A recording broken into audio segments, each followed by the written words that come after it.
Hi, Gayatri. So Hi, nice to see you Nanda. again. Nice to see you. I always look forward to our conversations. Same here. I was curious, how many years of married life have you already lived? This April 24th, I'll be married for 24 years. That's amazing. I Wow. know. 24 It's, years. it feels like it just went by so quickly. Of course, it had a lot of challenges, it had a lot of growth, but yeah, 24 years. It's 24 years April. of togetherness and growing collectively and individually as well. It's been 5 years for me, but I feel that I'm already a very different version of myself. That in a marriage, when we meet together, it's based on our thought processes. Sometimes they say it's the vibrations that you both have at a certain point, and that's how you attract a partner. But if we don't grow together, that's when differences of opinion come together. If everybody's just going on their different paths, then we have our own different journeys, and then there's no connectivity. Of That is course, so we true. individually grow, but we also grow together. I was thinking we could really invite a wonderful guest that has studied the scriptures in such depth.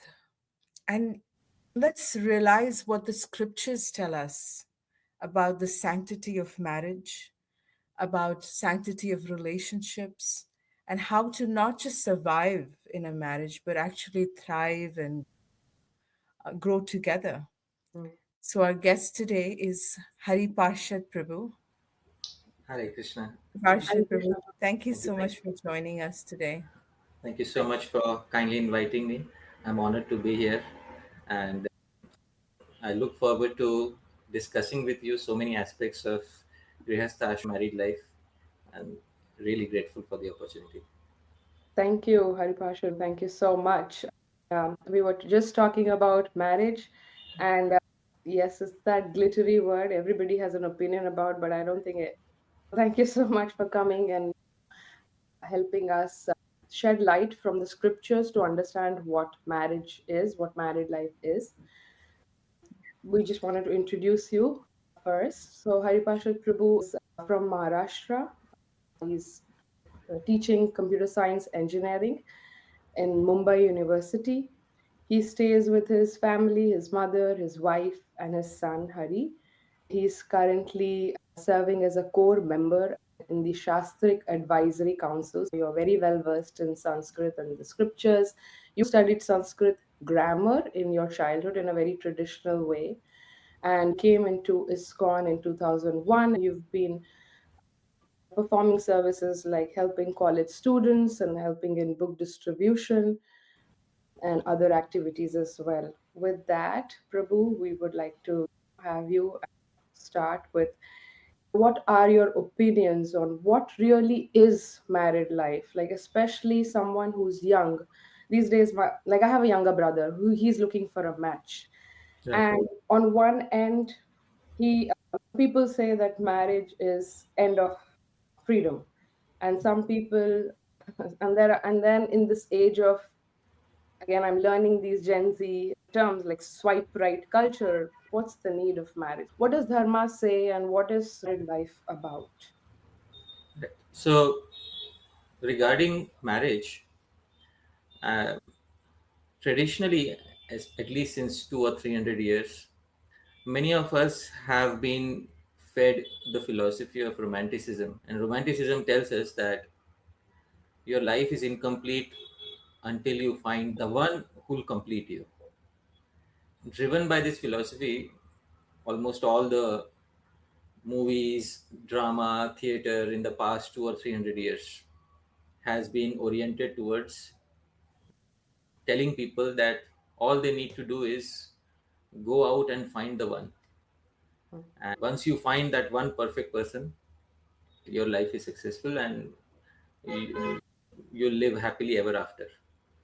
But So much just so much on that pressure. one person. The movie ends at marriage, Hmm. and you're never shown what happens after that. 10 years later or 15 years later. So we need to understand why a particular person would want to get married, and what are the traditional reasons for getting married. The traditional reason for getting married is specified by Sri Chaitanya Mahaprabhu himself, because when he wanted to get married, his thought process was na griham grihamityahur. I'll share my screen. He specified his direct reason for entering into married life. His reasoning is the reasoning given by traditional Vedic scriptures. He quoted a verse, and here is the verse where he is Sri Chaitanya Mahaprabhu saying, Na griham griham ityahur grihini griham uchyate taya hi sahita sarvan purusharthan samashnute. He said, merely a house is not a home. Four walls you cannot call a home, because it is the lady of the home who gives a home its meaning. And if one lives at home with his wife, together they can fulfill all the interests of human life. Beautiful. This verse is the reason why Sri Chaitanya Mahaprabhu decided to get married. He said, without a wife, Chaitanya Mahaprabhu considered there is no meaning to household life. Thus, he decided to marry. In human life, there are four main goals. These main goals are dharma, which is roughly translated as religiosity; Hmm. artha, which is translated as economic progress; kama, often translated as material desires, fulfillment of material desires. But kama, actually, a closer translation would be fulfillment of all of one's creative tendencies. And moksha is ultimately getting out of the cycle of material existence. Hmm. The Grihastha ashram especially is meant for the first three: dharma, artha, and kama. And Sri Chaitanya Mahaprabhu specified that if one has a spouse who is like minded and very favorable, then they can fulfill all goals of life, even the fourth goal of life, that is liberation. But especially the first three goals of life, which is dharma, artha, and kama, together executing religiosity, together achieving economic progress, Hmm. and together fulfilling material desires. So, this is the purpose of married life as it is given in Vedic literature and as specified by Chaitanya Mahaprabhu. That is so beautiful, Prabhu, because oftentimes we think that sometimes in some parts of the world, it's felt that the woman really does nothing. She just comes in and she's a dependent. And in the other parts of the world, it's felt like the woman just has to work and contribute financially. So in different parts of the world, there's different definition. Right. But over here, no matter which part of the world you are, you do see women as natural caregivers, natural decorators, people that they love to create and expand. Expansion. Sri basically means that the verbal root for Sri indicates expansion or Wow. progress, or you can say prosperity in Wow. all possible ways.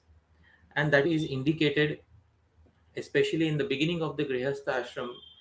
When a Vedic marriage takes place, there are mantras which say that now you become the queen of the home. Hmm. And it is the lady who is the queen of the home, because there is no meaning to a home without the lady. A man by himself cannot create a home. It's called a bachelor's pad. There's an You know, obvious difference in quality between four walls where bachelors are staying and a home which has the touch of a lady. But unfortunately, in today's world, homemaking is not respected enough, Hmm. because homemaking contributes to the immediate home but doesn't contribute to the economic system. And therefore, people look down upon homemaking and homemakers. The traditional viewpoint is that the lady takes control of the entire home, including the finances, and the husband cannot really make a decision regarding finances or regarding any aspect of household life without consulting the lady. So, if the husband and wife are both trained well enough in these aspects, and both of them are favorable to each other and like minded, there's nothing as good. So I had a question on that, and since you mentioned that the main goals of a married life is to go together, have dharma, artha, kama, and then finally as well get out of this cycle of birth and death. It's a personal question, Prabhu, but that you also went against all odds to marry your wife, Vasumati Devi. And I was just curious, is what is the inner purpose of married life? Like beyond companionship and romanticism and social expectations, what is the goal of married life? Is love enough to sustain marriage? And what was your decision in going against all odds and choosing her as your life partner as well? I wouldn't say I went against everything, because in my case, it was both families that came together and arranged the marriage. Hmm. So I'm, perhaps I say sometimes, I'm from the last generation which believes in arranged marriage. What was not favorable during the matchmaking was the astrological considerations. In my particular chart, the planets are placed in such a way, especially the placement of Mars, that it gives a lot of strength, it gives a lot of enthusiasm to execute things, but at the same time, it can harm one's married life, it can harm one's relationships, etc. Mars tends to make a person passionate, and that person, when they speak, you'll see the passion. When they do anything, you'll see the passion, and that energy can be very constructive, but if it is not channelized properly, it can be destructive. Okay. Therefore, my main reason for getting into married life was because I found someone who was willing, she had the same thought process, and her goals in life aligned with my particular goal in life. And because it's not that she didn't have other prospects, and it's not that I didn't have other prospects. We both had prospects when we were getting matched. She had prospects who were materially doing much better than me, but she chose to neglect everyone else and go ahead with myself, and I also chose to neglect everyone else and go ahead with her, because in her I felt that I can find a friend. And in marriage, it's very important to be friends first. That is what Saptapadi is. Saptapadi means you walk 7 steps together. And it is said in Vedic culture that you become friends with someone with whom you walk 7 steps. Although Beautiful. it is a ritual in marriage that Saptapadi walk 7 steps, but the inherent meaning behind that is that you become friends before you get married to each other. Actually, I was listening to a podcast sometime recently, and he mentioned that a happy marriage is a long conversation Right. that often seems too short. Right. If you're spending time with a friend, Yeah. time just goes by. That happens when you have that connectivity at an intellectual level, at an Right. emotional level. You're friends. Time just goes by. Such a beautiful point you brought out. Having that friendship, that companionship, is what builds trust. And trust is the cement that holds a marriage together. Mm.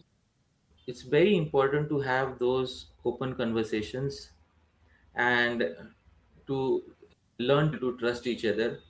This trust develops over time. Once you have that, there's nothing as good as it. It's beyond check boxes, like you said. It's like people nowadays make a list, like my negotiables and my non negotiables, and it's good to have that list. But it's beyond that list. It's not just that list. If you are looking for someone who fulfills your criteria, we should try not to make a business deal out of a marriage, because life will pose many challenges wherein maybe one or more of your criteria may not be fulfilled. And Mhm. what do you do? So the criteria is that both of them should be friends, and both of them should look at each other as friends.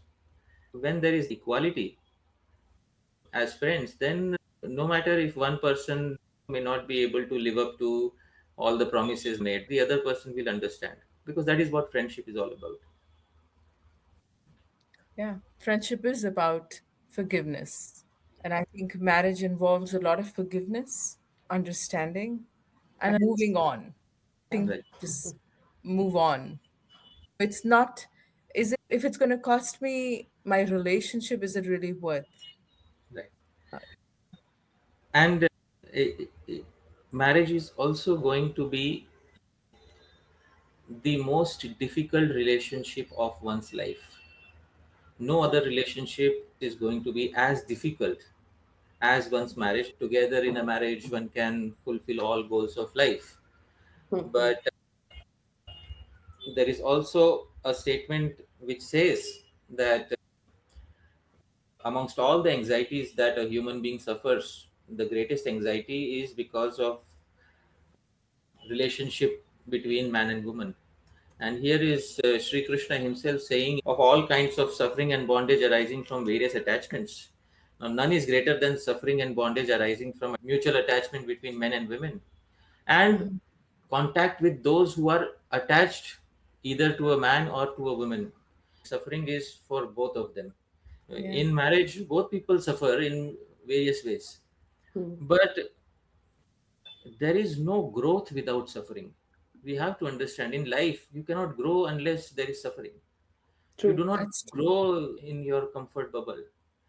So if there has to be suffering, let there be suffering with a like-minded person. Mm. Because there's so many people who say better not to get married And because I don't want to suffering for suffer. growth, Yeah, like a suffering for growth. cocoon. Yeah. Because there's so many people who say I don't want to get married if there's so much suffering, and then so many talks are given just to convince people that it's better to stay unmarried and not suffer.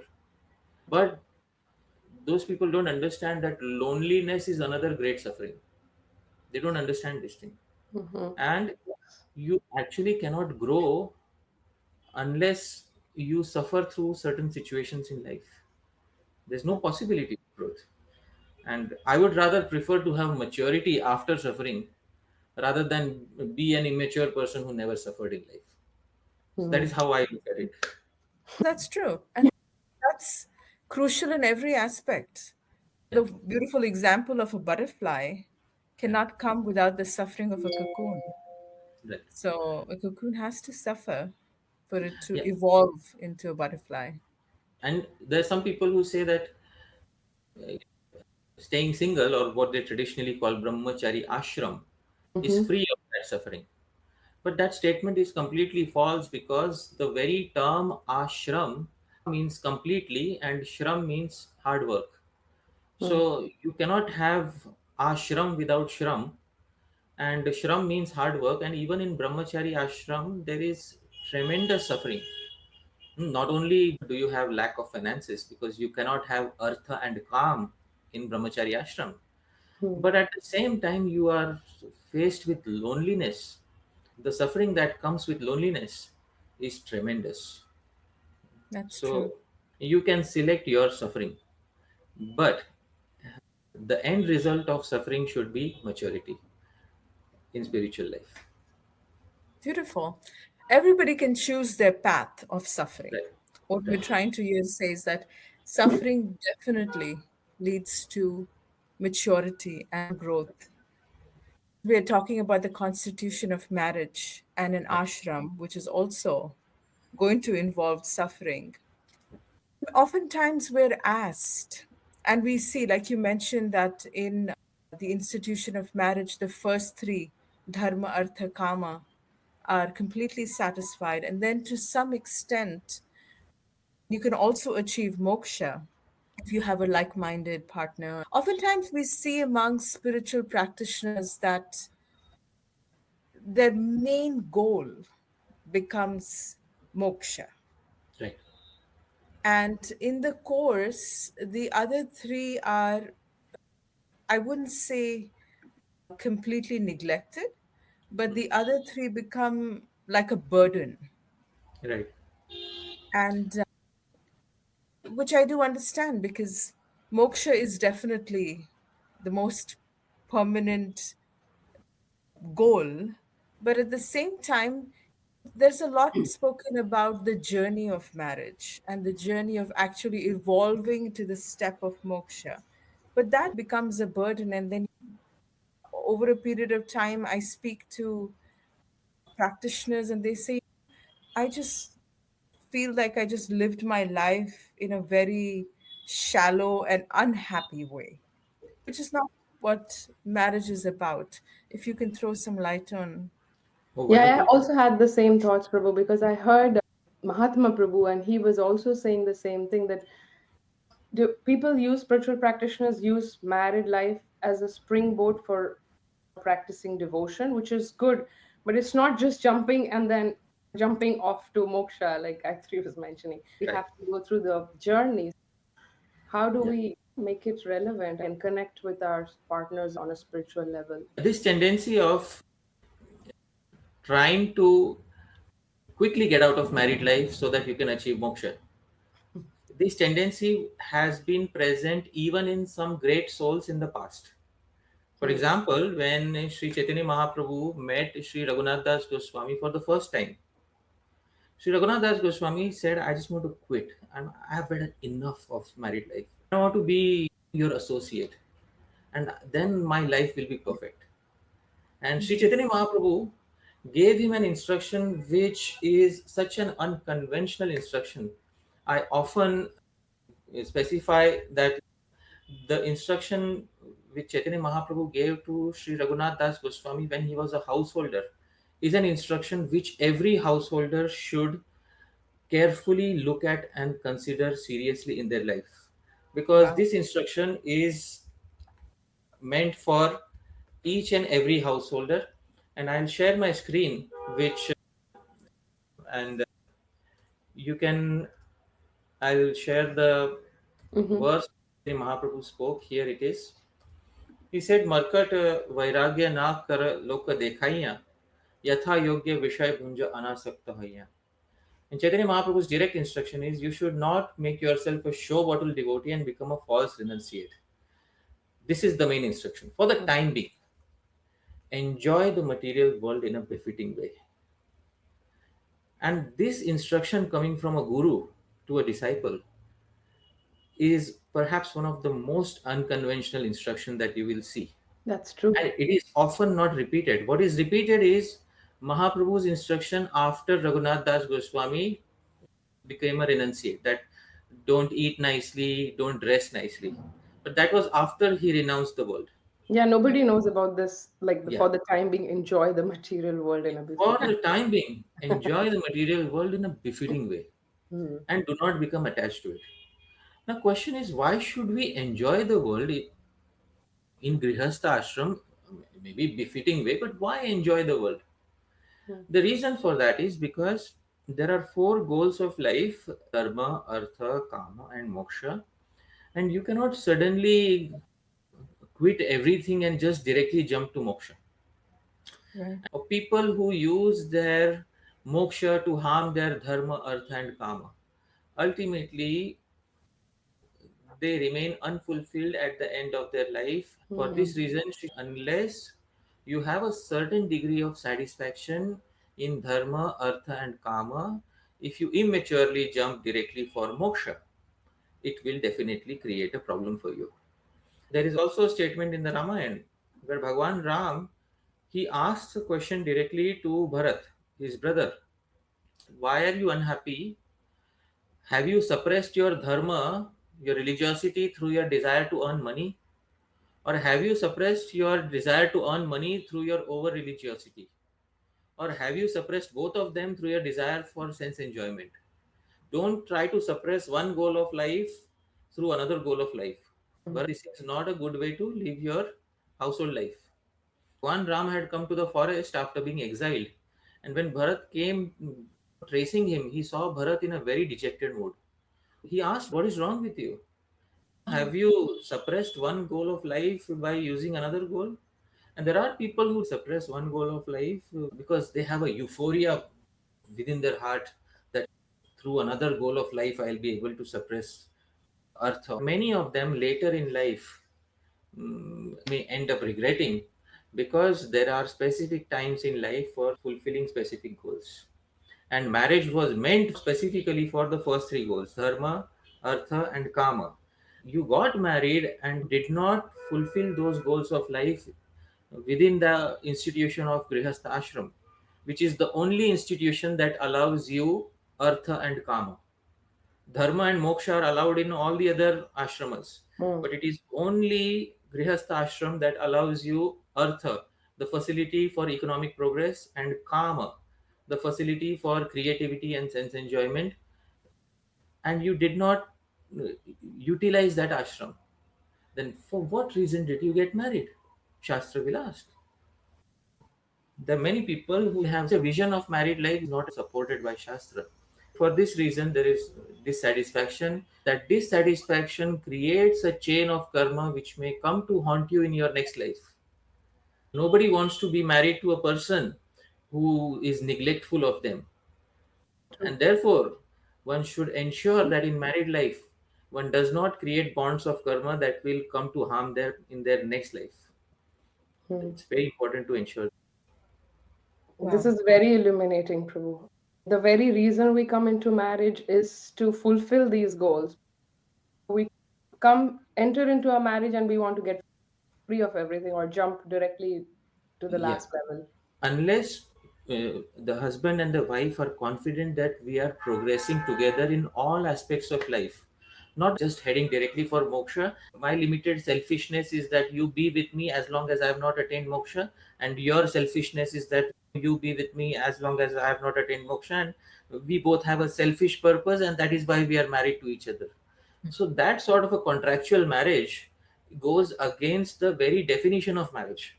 There is a statement by Srila Prabhupada where he specifies, I'll share my screen, not only sense enjoyment but even liberation is possible when one's partner, when one's spouse is very like minded. In the purport to Srimad Bhagavatam 5.5.8, sometimes it is found amongst exalted personalities that the wife and children are not a cause of bondage. On the contrary, the wife actually helps spiritual life and liberation.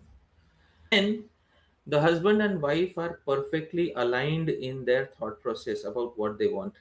Both are willing to bend a little bit for fulfilling each other's desires. This level of understanding helps a person maturely progress towards moksha. Sometimes in the process of growth, it's a long journey. When we come together, we might be like minded, but over time, our likes might change. We evolve in different ways, and our likes change. And I get to hear this that I wasn't interested in spirituality earlier when I got married, but now I've become interested in spirituality. And then my spouse just becomes a burden in my life, actually becomes a resistance in my life. Right. It is very important to Such a marriage, at the same time, they practice spirituality in a way that is nourishing for them. like two people after some time their priorities change due to some reasons. Correct. So When their priorities change, then the journey that started being like minded now becomes burdensome. It becomes your spouse actually becomes a factor of resistance, and you feel that actually I'm not being able to grow in one aspect, which has now become very crucial for me. So, how do we still reconcile the sanctity of marriage? And that's the time when people think, oh, let's just separate because now our thought processes have changed. right. But how do we reconcile the sanctity of marriage, which means growing together? At the same time, we're also able to progress in our individual goals. So we have Yes. some shared and individual. Separation seems to be the easiest way out of a difficult situation. But it creates bonds of karma which are so far down the road, we cannot understand what effects it will have in the future. An example of this is found in the Mahabharata, where Bhishma Dev he kidnapped Amba, and Amba said, "You kidnapped me, now you get married to me." Bhishma said, "No, I cannot get married to you." The refusal to get married after selecting someone created such deep bonds of karma. Amba took birth multiple times until she became Shikhandi and was responsible for the fall of Okay. Bhishma in the war of Mahabharata. If such incidents create such long lasting chains of karma, we can't imagine how much karma is created when we just decide, oh, let's get separated today. And because the karma that is created out of separation also involves children in many cases. Mhm. People often think that it's the easy way out. Children are affected because of parents separating, and somebody has to be held responsible for that, because karma holds people responsible for what they do, how they affect other people's lives. So that is also, although it seems to be the easy way out, it creates long lasting repercussions as far as karmic bonds are concerned. When two people get married, the ideal way to get married is when both of them have genuine love for each other. And love is a often misused term. The Sanskrit term is prema.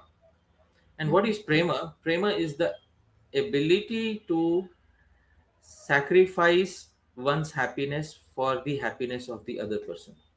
This prema has to be on both sides, because unless both people have the mindset that I'm willing to sacrifice something for you, till that time it was not really love, because love is not seen in the gifts that one offers or in the money that one spends for the other person.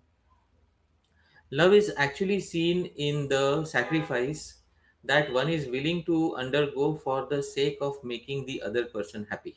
That is what prema is. And this same type of prema, this same mentality has to exist also with Sri Krishna in the spiritual world, because there is no prema unless there is the desire to make Krishna happy even at the expense of one's own happiness. It is very important to understand that if we do not have the mindset of sacrificing something in order to give happiness to another person, then Mhm. we did not really understand the crux, the foundation of a marriage. Because this relationship we cannot get outside in the world. You can get friends outside in the world. You cannot get marriage outside in the world just by walking on the street and talking to a few people.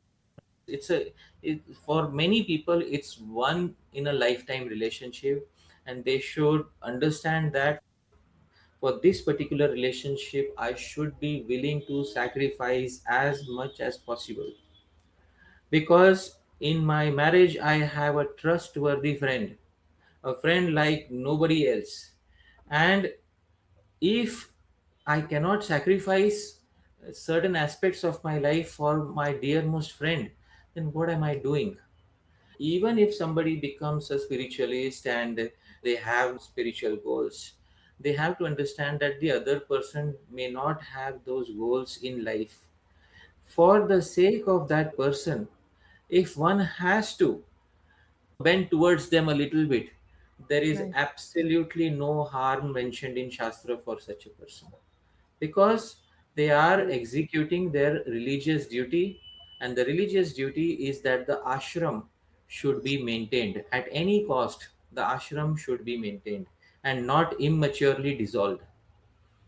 And at a certain age, let's say 50 or 55, both partners have the right to ask each other for permission. One of them may say, no, my goals have changed, now we are 50, we are 55, the time for artha and kama is over.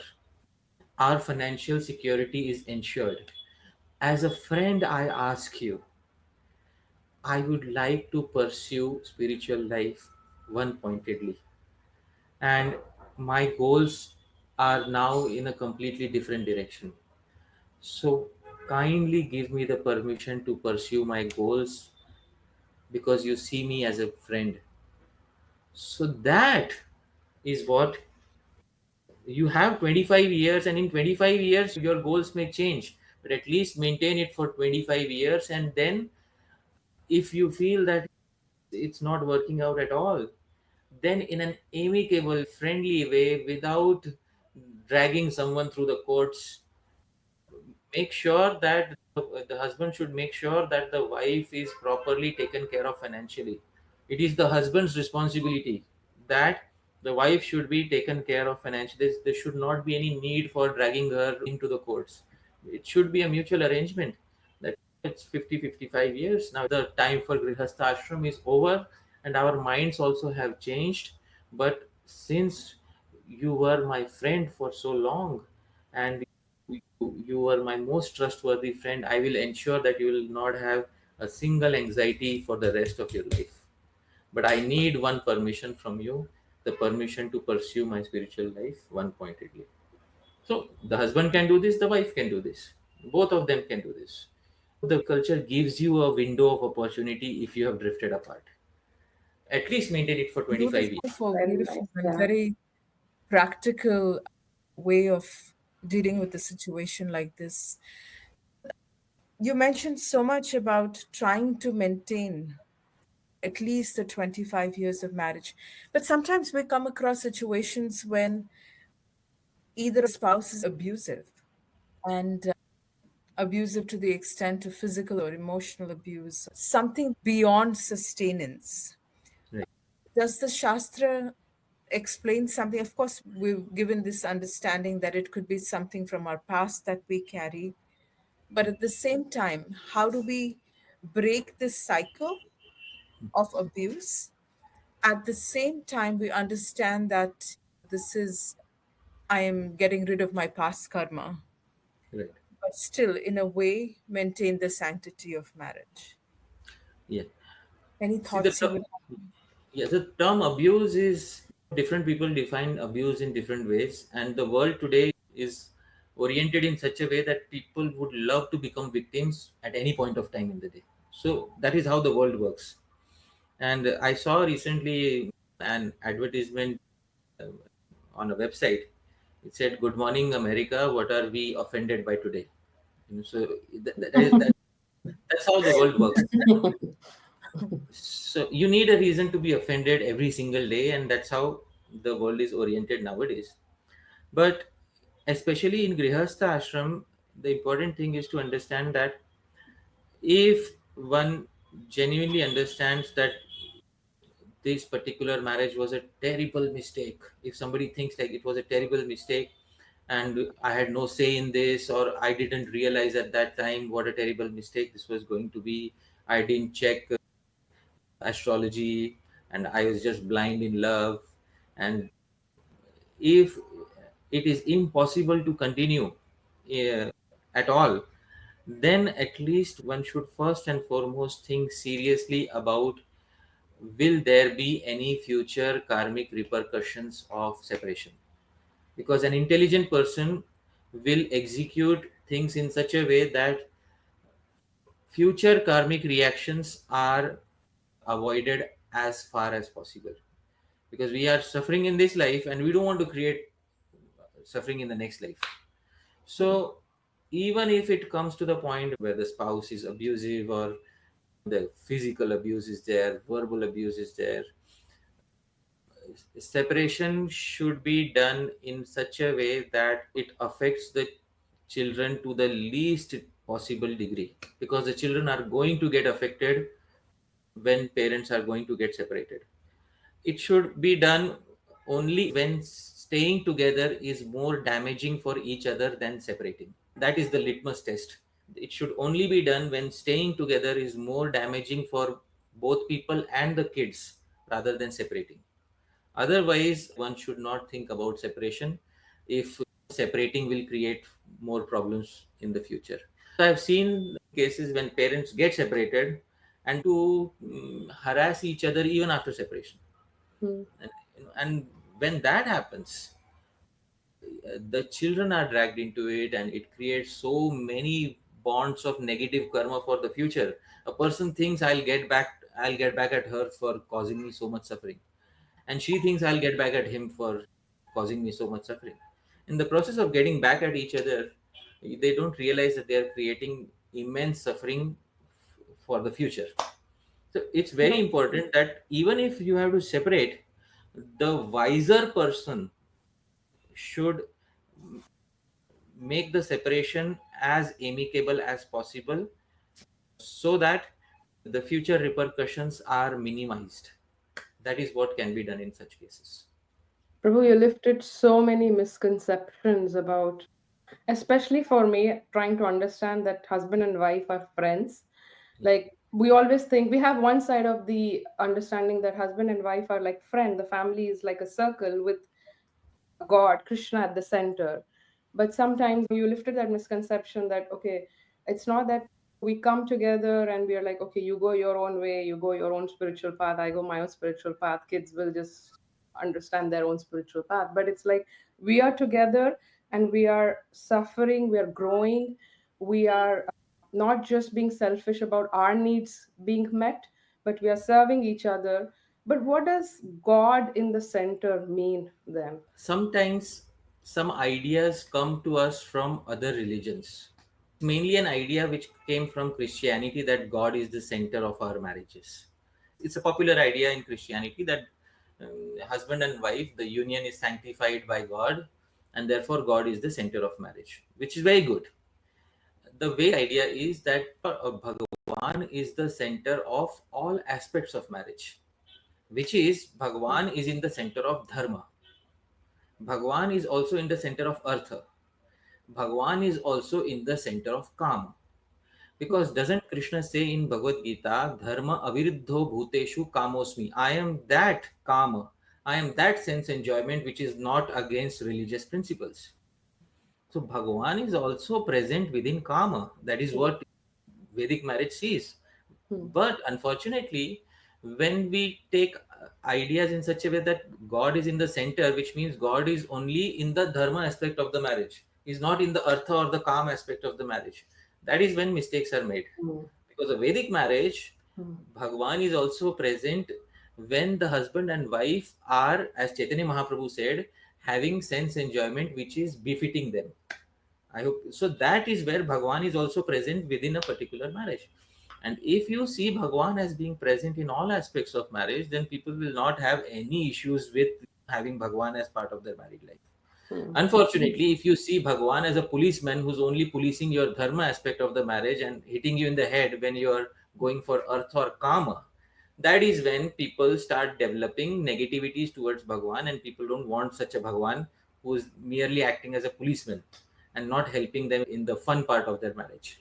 Bhagwan is also present in Artha and Kam, and therefore the Grihastha is allowed to earn Artha, earn money, and spend it in a dharmic way so that Bhagwan is present in his acts of charity. And the Vedic marriage allows a person to have Bhagwan in the center of their Kama, and that is how a Vedic marriage is complete 360-degree. Bhagwan is present in all aspects, and there is absolutely no shame or guilt associated with religious sense enjoyment within a marriage. Thank you. Excellent. I've enjoyed this conversation so much, Hari Parshad Prabhu. And I'm just mesmerized that how your deep study is just exhibited by the way you pull up these verses and reference them in your life and in this talk today. So grateful, not just for this conversation, but for your deep study of Shastra and for the maturity that you have developed from this deep study. It's not from one lifetime, definitely. Oh, yes. And it's going to help me in my married life as well. Thank you so much, I Prabhu. definitely have so many more questions, but I maybe we can have you again and speak on many other topics related to marriage, and maybe we can have your wonderful wife also come. Yeah, It would be so wonderful if Vasumati comes as well. Thank you Sure, sure. so much, Haripal. It's It's an such an honor to honor. speak to both of you. Thank you so much. No, thank you for Thank you. sharing such wonderful gems Hari from Krishna. the Shastra, starting with the wonderful verse of reinstituting a woman's position within the house and in the life of how the transformation takes place, and then at the same time completing the 360 degrees of Dharma-Artha-Kama within a marriage. You don't feel guilty now about Yeah, I love that. being married after you listen to this podcast and that explanation. I think it's So you really, complete understanding. So thank you.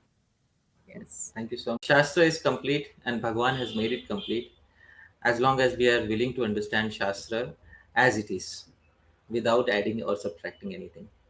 I'm very grateful to both of you for kindly giving me the opportunity to speak something from Shastra. Hare Krishna. We would like to so have you back, Prabhu. Thank you so much. Hare Krishna. Hare Krishna. Hare Krishna.